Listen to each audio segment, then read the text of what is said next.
Se você quer abalar a sua fé, no bom sentido, leia esses livros.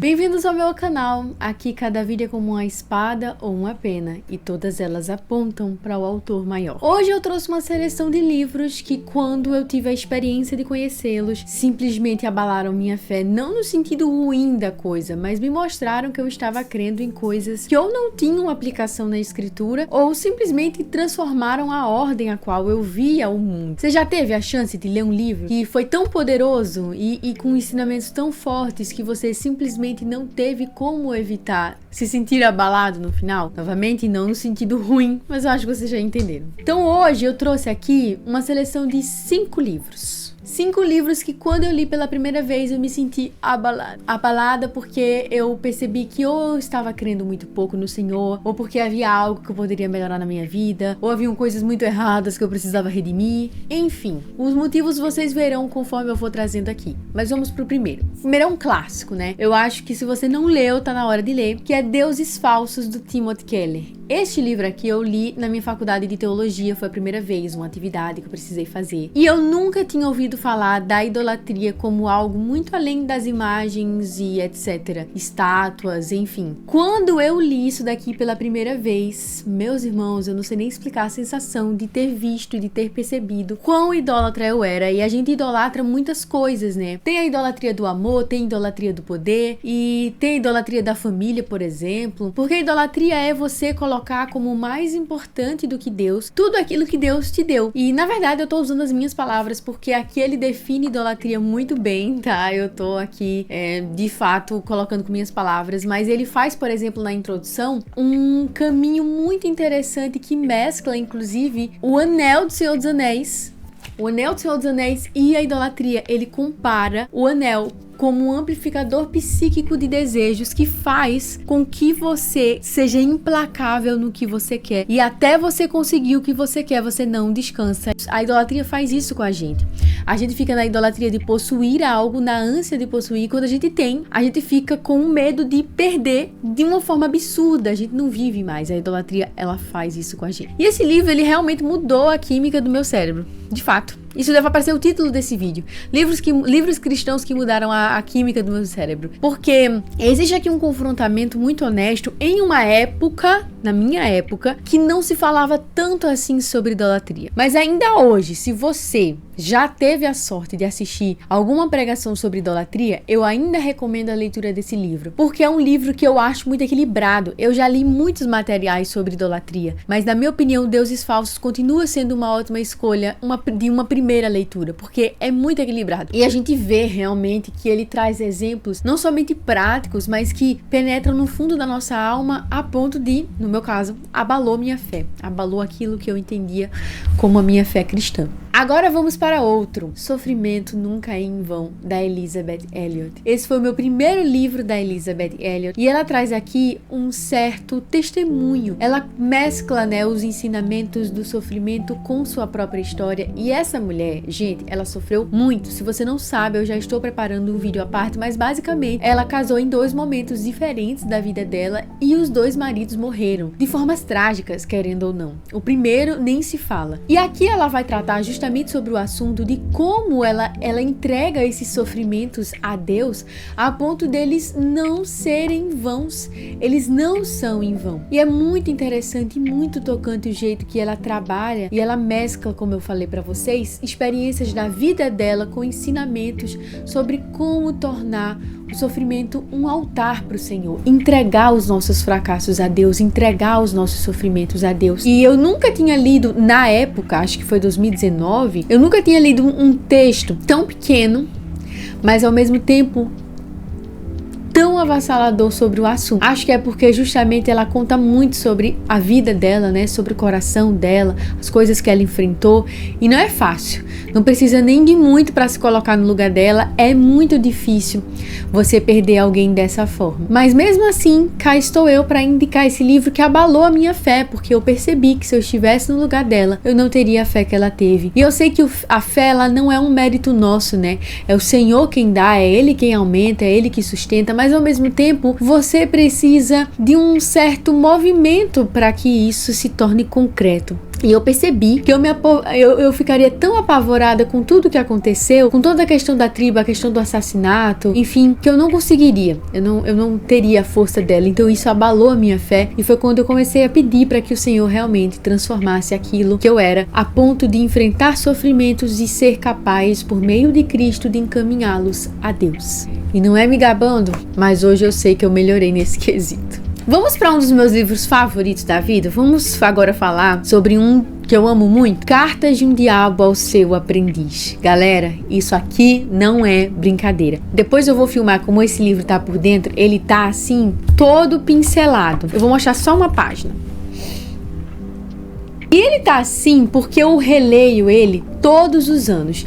E se você já cansou de ver esse livro em todos os lugares e não sabe do que se trata, eu vim aqui falar pra você. Cartas de um Diabo ao Seu Aprendiz é uma ficção cristã do C.S. Lewis, não é um livro teológico. Sim, tem teologia, mas não é um livro teológico, é uma ficção cristã, onde o C.S. Lewis faz com que dois personagens interajam sobre um paciente cristão, que é Maldanado, que é o mestre, e o seu sobrinho, seu aprendiz, que é Vermelindo. O Vermelindo tem um paciente que é um novo convertido, e eles querem desviar esse novo convertido a toda custa. Gente, esse livro realmente me abalou em todos os níveis possíveis, porque ele envia uma série de cartas para o seu sobrinho, e ele faz com que nessas cartas exista muitos ensinamentos, na verdade, sobre como estragar a vida desse paciente. E o interessante é ver que no final das contas, o diabo realmente faz tudo aquilo que a gente imagina. Ele nos tenta, ele nos distrai na oração, mas ele faz muito mais do que isso. Eu acho que isso que abalou minha fé. Ah, Rebeca, mas é uma ficção cristã. Como é que você sabe que o diabo age assim? A gente não sabe, né? A gente tem que separar a ficção, mas também aplicar aquilo que a gente sabe ou imagina ou presume que pode acontecer. E eu consigo imaginar o diabo fazendo várias coisas aqui. Na verdade, ele faz além, né? Porque o C.S. Lewis, graças a Deus, não conhecia Satanás, mas entendo o que eu quero dizer. O C.S. Lewis, a partir da escritura, presume o jeito que os demônios agem. E é muito interessante os cristãos serem alertados de como o diabo pode vir a agir. Não é uma coisa certa,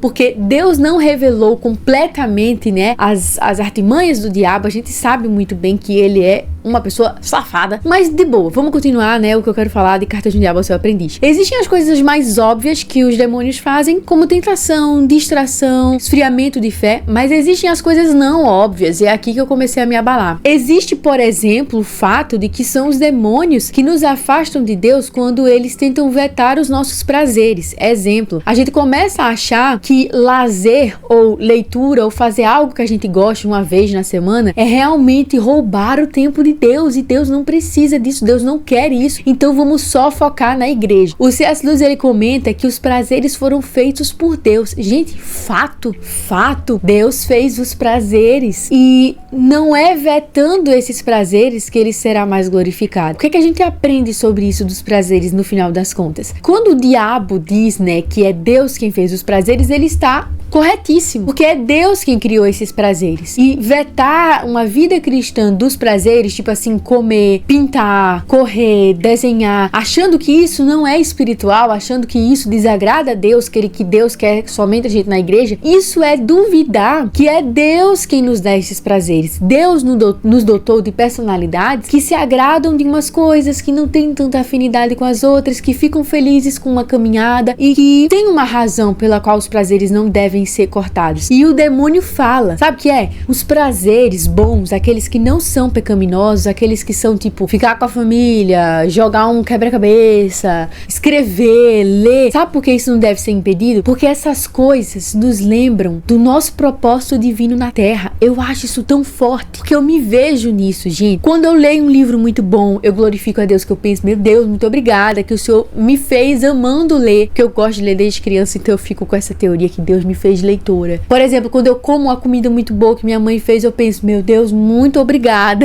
e tudo mais. Então os prazeres nos fazem agradecer a Deus. Isso é algo que eu nunca tinha pensado antes. Eu fiquei revoltada que o C.S. Lewis pensou isso antes da gente. Cara, eu nunca vi ninguém falando sobre isso. Enfim, então Cartas do Diabo me abalou, porque tem muitas vezes que o diabo age com coisas que a gente nem imagina, a gente nem pensa que ele vai utilizar isso, e às vezes ele usa isso mesmo.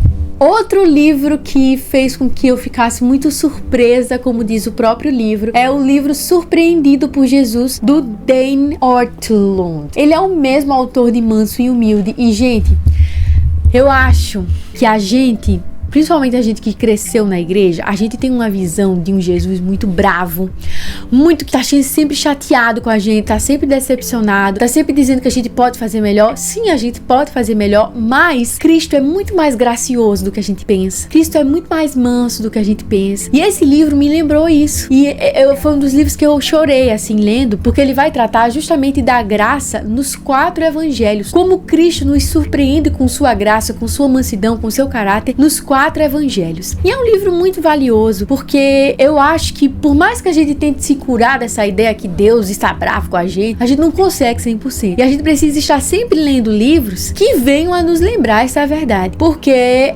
às vezes, né, o Senhor não está sentindo isso, esse desapontamento, essa revolta com a gente, mas a gente jura. A gente cria a fanfic de que Deus não está de bem com a gente, Deus está de mal. E é um livro muito maravilhoso, é uma leitura que não é tão difícil, mas de toda forma é sublime, você deveria tentar. O último livro, que daí eu vou falar sobre ele, é o meu próprio livro que eu escrevi, e eu não sei se tem aí algum pregador me assistindo, mas muitas vezes meu pai, que é pastor, diz que certas pregações são pregadas primeiro pra gente, e esse livro realmente me ensinou muita coisa, principalmente porque eu não estava prevendo os caminhos que esse livro viria tomar. Então foi um livro que abalou minha fé, porque primeiro eu não achei que ele seria publicado, segundo, quando ele foi publicado eu não achei que as pessoas fossem gostar, mas praticamente é a história de uma menina que tem a vida e a fé abalada. Ela se programou para fazer uma grande estreia, que ela era uma autora de peças, e deu tudo errado. Deu tudo errado. E sabe o que é mais interessante? É que ela descobriu depois que existia uma mão que abalou a história dela de propósito para que no final um autor maior fosse glorificado, né? E muitas vezes Deus faz isso na nossa vida. Ele abala o nosso barco para que a gente se lembre que não é a gente que está no controle. E a Annelise, que é a personagem principal dessa história, ela vai aprender isso da pior forma. Ela vai ter a vida abalada, ela vai ter a fé, a convicção abalada, a segurança abalada, para que no final ela entenda que ela nunca esteve no controle, ela nunca esteve realmente na situação dominando tudo. E quantas vezes a gente precisa aprender essa lição? Então aqui é uma ficção cristã muito parecida com as Crônicas de Nárnia, no sentido de que as pessoas sempre relatam que é o mesmo clima, é como se fosse lá ali irmãs, terras, histórias irmãs, terras irmãs e tudo mais. E eu fiquei muito grata, foi uma grata surpresa as pessoas dizendo isso, porque não foi muito intencional. Claro que sempre Nárnia inspira, né? Mas aconteceu também. E esses são os livros que abalaram a minha fé, e eu espero que você tenha sua fé abalada, reajustada e, quem sabe, direcionada a um foco ainda melhor, porque muitas vezes nós estamos crendo em coisas erradas. Quem sabe esses livros aí, com a graça de Deus, não vão te ajudar a recalcular a rota. Fico por aqui. Até o próximo corte, que a verdade continue afiando o teu viver.